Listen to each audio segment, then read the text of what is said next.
बोलो सियावर रामचंद्र की जय। श्रीम सीताय नमः, राम रामाय नमः। भगवान भाव के भूखे हैं। जिस भाव से भी प्रभु को भजा जाए वही भाव उन्हें प्रिय है, चाहे सखा के रूप में, चाहे गुरु रूप में, चाहे मित्र रूप में, चाहे पिता रूप में, जिस तरह से भी। अयोध्या में प्रभु राम के परम भक्त उमापति जी थे। उमापति जी नित्य प्रभु का दर्शन करने जाते, भगवान राम का, और आनंद मंगल उन्हें होता, आनंद की प्राप्ति उन्हें होती। संबंध क्या था? गुरु चेले का। भगवान राम उनसे कहते, भैया उमापति जी गुरु दक्षिणा तो दो। एक बार भगवान ने गुरु दक्षिणा, तो उनके पास कुछ नहीं था, खाली हाथ, धन का अभाव था। हाँ, उनके गले में एक माला पड़ी हुई थी, वो माला उन्होंने उतारी और गुरु दक्षिणा स्वरूप भगवान राम के गले में उसे डाल दिया। ऐसा क्या करके वो चले गए। अगले दिन आए, संबंध जुड़ चुका था और घनिष्ठता का, भाव का आत्मविभोर होते हुए वो पुनः गले में माला धारण किए हुए थे। हाथ जोड़ प्रणाम कर और अपनी माला उतार करके प्रभु के गले में। पुजारियों ने देखा, पुजारियों ने कहा, उमापति जी ये तो ठीक नहीं है, ये झूठन माला आप प्रभु को अर्पण कर रहे हैं, उनके गले में डाल रहे हैं, ये शास्त्रों के कोई प्रमाण नहीं है।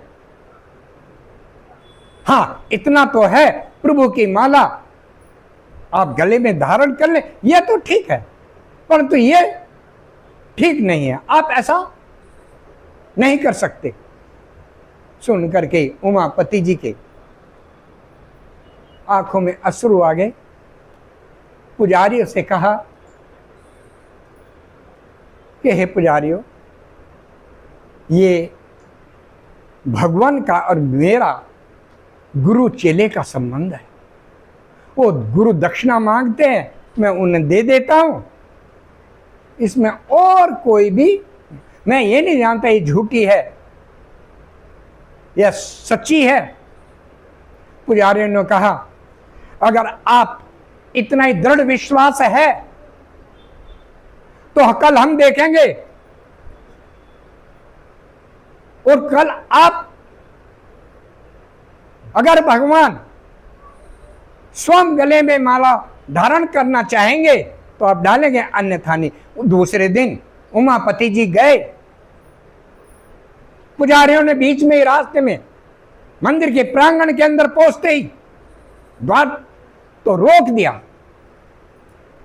रोकने के बाद अब गुरु दक्षिणा कैसे माला पहनाए?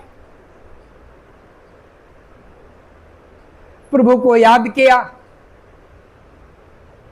गुरु रूप में याद किया कि प्रभु अगर अब आपको ये माला, ये दक्षिणा लेनी है तो आपको शीश झुकाना पड़ेगा, तभी आप इसे धारण कर सकते हैं।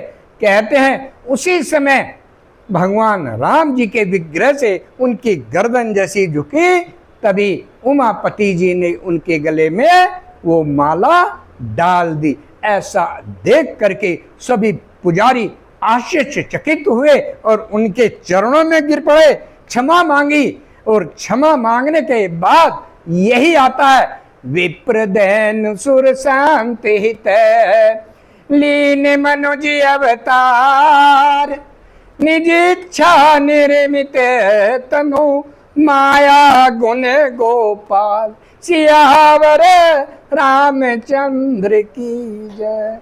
विप्र दहनु सुर संत हित, विप्र ब्राह्मण, दहनु गैया, सुर देवता और संत जो संकटों का अंत कर दे, वो संत, उन्हीं के लिए प्रभु शरीर धारण करते हैं, अपने भक्तों का कल्याण करने के लिए।